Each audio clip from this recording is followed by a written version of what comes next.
बिस्मिल्लाहिर्रहमानिर्रहीम। अस्सलाम वालेकुम स्टूडेंट्स, जैसा कि आप जानते हैं कि हम आजकल एक्सरसाइज 1.3 सॉल्व कर रहे हैं। आज हम एक्सरसाइज 1.3 का क्वेश्चन नंबर 3 सॉल्व करेंगे। तो पिछले लेसन में मैंने आपको बताया था कि टाइप 1 के जो क्वेश्चन हैं वो पहले 5 हैं। तो पहला क्वेश्चन तो मैंने आपको करवा दिया था, आज मैं तीसरा क्वेश्चन इसका आपको करवाता हूँ। तो पहले क्वेश्चन भी पढ़ लेते हैं। Solve the following equations. Question number 3, 5x raised to power 1/2 is equal to 7x raised to power 1/4 minus 2। और नीचे मैंने टाइप लिखी हुई है, ये आपको गिवन नहीं होगी एग्ज़ाम में, लेकिन मैंने इसलिए लिखी है कि आपको पता चले कि ये टाइप इससे मिलती जुलती है। अब यहाँ पे x पावर 4 है, यहाँ पे x की पावर 2 है, लेकिन वहाँ पे x की पावर 1/2 है और x की पावर 1/4 है। तो ये इससे कैसे मिलती जुलती है ये मैं आपको सॉल्यूशन में बताऊँगा।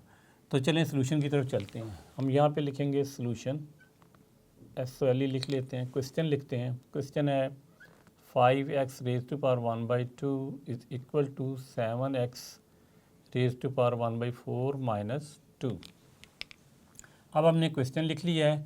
इस क्वेश्चन को हमने स्टैंडर्ड फॉर्म लिखनी है। स्टैंडर्ड फॉर्म में आपको पहले भी बता चुका हूँ, वो क्या होती है। स्टैंडर्ड फॉर्म होती है ax² plus bx plus c। इस तरह की स्टैंडर्ड फॉर्म होती है। तो इसको हम दोबारा लिखते हैं 5x² 5x raise to power 1/2, ये 7x रेज पर 1/4 को दूसरी तरफ ले आएंगे, माइनस हो जाएगा, ये minus 7x raise to power 1/4, ये माइनस है, इस तरफ आके प्लस हो जाएगा, प्लस 2 इज़ इक्वल टू 0। अब ये जो एक स्टैंडर्ड फॉर्म बन गई, ये कुछ इससे मिलती जुलती है। 100% उस तरह की तो नहीं है, लेकिन इससे मिलती जुलती है। अब इस इक्वेशन को हमने इससे कंपेयर करना है। तो इसकी जो मिडिल टर्म होती है ये वाली, अगर हम इसका स्केयर लें तो इसे ये बन जाना चाहिए। जिस तरह पिछले क्वेश्चन में हमने x² का जब स्केयर लिया था तो x की पावर वो 4 बन गई थी। अब यहाँ में हम क्या करेंगे, इस टर्म का स्केयर लेंगे तो वो ये बन जाना चाहिए। अब यहाँ पे एक और क्वेश्चन पैदा होता है कि आपको कैसे पता चलेगा कि ये वैल्यू x की पावर बड़ी है या ये वाली बड़ी है। अगर 1 के ऊपर 2 डिवाइड हो रहा है और यहाँ पे 1 के ऊपर 4 डिवाइड हो रहा है, तो जो 1 के ऊपर 2 डिवाइड हो रहा है तो इसका मतलब है ये वैल्यू पावर बड़ी है, और 1 पे 4 डिवाइड हो रहा है तो इसका मतलब ये पावर कम है। तो जो कम पावर होती है, जिस तरह यहाँ पे ये देखिए कम पावर है, वो मिडल में होती है। तो इसलिए ये मिडल वाली टर्म है और ये स्टार्ट वाली टर्म है। अब हम इसका स्केयर लेंगे मिडिल वाली टर्म का, और वो इसके इक्वल आ जाना चाहिए। तो ये हमारी जो फर्स्ट टाइप है जिसमें 5 क्वेश्चन है वो वाली होगी। तो हम लेट करते हैं, let y is equal to, y के इक्वल रख लेते हैं x रेज टू पावर 1/4। अब हम दोनों तरफ स्केयर लेते हैं, तो यहाँ भी हम स्केयर ले लेंगे और यहाँ भी हम स्केयर ले लेते हैं 1/4, और यहाँ पे स्केयर, ये y स्केयर हो जाएगा और यहाँ हो जाएगा x रेज पावर 1/4। ये जो वैल्यू होती है 1 से मल्टीप्लाई हो जाएगी, तो ये हो जाएगा 2/4। तो यहाँ आ जाएगा 2 1 ज़ा 2 2 2 ज़ा 4, तो x हमारे पास आ जाएगा 1/2। y square is equal to x power 1/2। तो जैसा मैंने कि बताया था आपको कि मिडिल टर्म का जब हम स्केयर ले लें और ये टर्म बन जाए तो ये टाइप नंबर 1 है।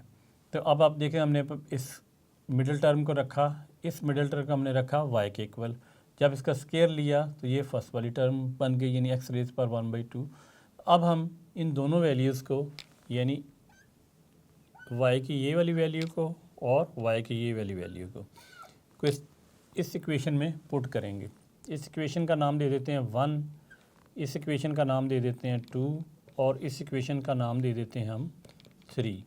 तो हम क्या करेंगे, इक्वेशन नंबर 2 और इक्वेशन नंबर 3 को इक्वेशन नंबर 1 में पुट करेंगे, यानी 1/4 की जगह हम y लिखेंगे यहाँ पे, और 1/2 की जगह यहाँ पे y स्केयर लिखेंगे।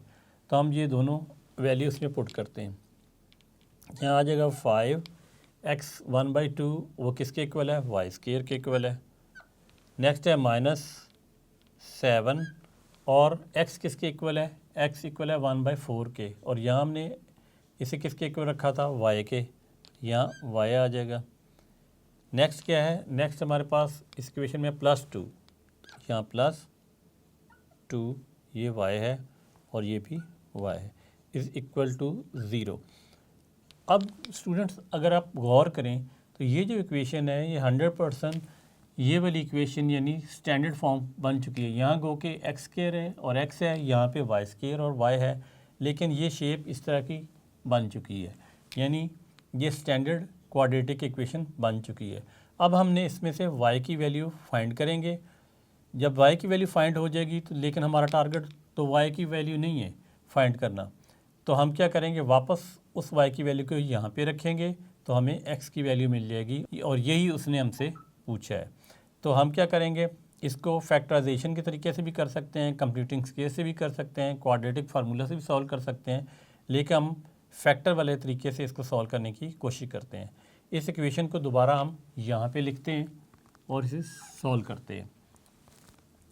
5y square -7 y plus 2 is equal to 0। अब फैक्टराइजेशन में क्या किया जाता है कि ये जो y का कोफिशिएंट होता है इसको और ये जो कांस्टेंट होता है इन दोनों वैल्यू को आपस में मल्टीप्लाई पहले किया जाता है। तो हम 5 को मल्टीप्लाई करेंगे 2 के साथ, 5 मल्टीप्लाई बाय 2 और आंसर आ गया हमारा 10। अब हमने 10 के ऐसे फैक्टर बनाने हैं, दो फैक्टर जिन्हें हम सम करेंगे तो -7 आए और जिन्हें हम मल्टीप्लाई करें तो +10 आना चाहिए। ये तरीका आपको पहले बताया था, दोबारा बता देते हैं। यहाँ पे 10 आना चाहिए और यहाँ पे जब हम प्लस करें तो आंसर इस मिड टर्म के इक्वल आना चाहिए, यानी -7 आना चाहिए। तो हमारे पास यही दो फैक्टर नज़र आ रहे हैं। फैक्टर क्या होते हैं? फैक्टर वो होते हैं जो उस नंबर को पूरा पूरा डिवाइड करते हैं। आप देखें 2 5 को 10 को पूरा पूरा डिवाइड करता है, इसी तरह 5 भी 10 को पूरा पूरा डिवाइड करता है। तो 5 और 2 दोनों 10 के फैक्टर हैं। जब इन दोनों को हम माइनस रखें इनका साइन और ऐड करें तो -7 आता है, और जब दोनों को माइनस साइन के साथ हम मल्टीप्लाई करें तो आंसर 10 आता है। तो इसका मतलब है फैक्टर तो हमें यही मिल गए। तो हम यहाँ लिख देंगे -5, इधर लिख देंगे -2। अब देखिए इन दोनों को मल्टीप्लाई करें, माइनस माइनस प्लस हो जाता है, 5 2 10 आ गया। नेक्स्ट क्या होता है, इन्हीं को जब ऐड करें या माइनस करें, -5 -2, अब प्लस माइनस माइनस हो जाएगा। -5 और -2 को जब ऐड करते हैं तो आंसर -7 आता है। तो ये दो कंडीशन पूरी होनी चाहिए कि यहाँ पे 10 आना चाहिए, ये फैक्टर का जो मल्टीप्लाई किया है, और यहाँ पे मिड टर्म के इक्वल आना चाहिए। तो ये दो फैक्टर हमारे हैं -5 और -2। अब बड़े आसानी से हम इस क्वेश्चन को सॉल्व कर सकते हैं। तो यहाँ पे हम लिखेंगे 5y स्क्वायर माइनस 5 पहले लिख लें, y -2y plus 2 is equal to 0। अब इसके बाद क्या किया जाता है स्टूडेंट्स, इसके बाद कॉमन लिया जाता है। यहाँ पे देखें 5 कॉमन आता है दोनों में और y भी कॉमन है, तो हम ले लेंगे 5y कॉमन। इस तरह ब्रैकेट बनाई जाती है और इसको 5y को इसके नीचे रख के डिवाइड किया जाता है। जब डिवाइड करेंगे तो 5 से कैंसल आउट हो जाता है और y जो है वो 1 रह जाता है, यानी y की पावर 1 माइनस हो जाती है, 1 रह जाती है। फिर नेगेटिव का साइन है। अब इसको इस पर जब डिवाइड करते हैं तो आंसर क्या आता है 1, यहाँ पे 1 आ जाएगा। नेक्स्ट क्या होता है, इन दो टर्म्स को में से कॉमन लिया जाता है। पहले इन दो टर्म में से कॉमन लिया है, फिर इनमें से। अब इनमें से कॉमन क्या लेंगे, माइनस ले लेते हैं पहले, और दोनों में देखें 2 कॉमन है। ब्रैकेट फिर बनाएंगे, माइनस माइनस मल्टीप्लाई होगा, 2 इधर जब डिवाइड होगा 2y पे तो आंसर आ जाएगा y। नेक्स्ट क्या है, माइनस प्लस माइनस हो जाएगा और 2 पे जब डिवाइड होगा तो आंसर 1 आएगा।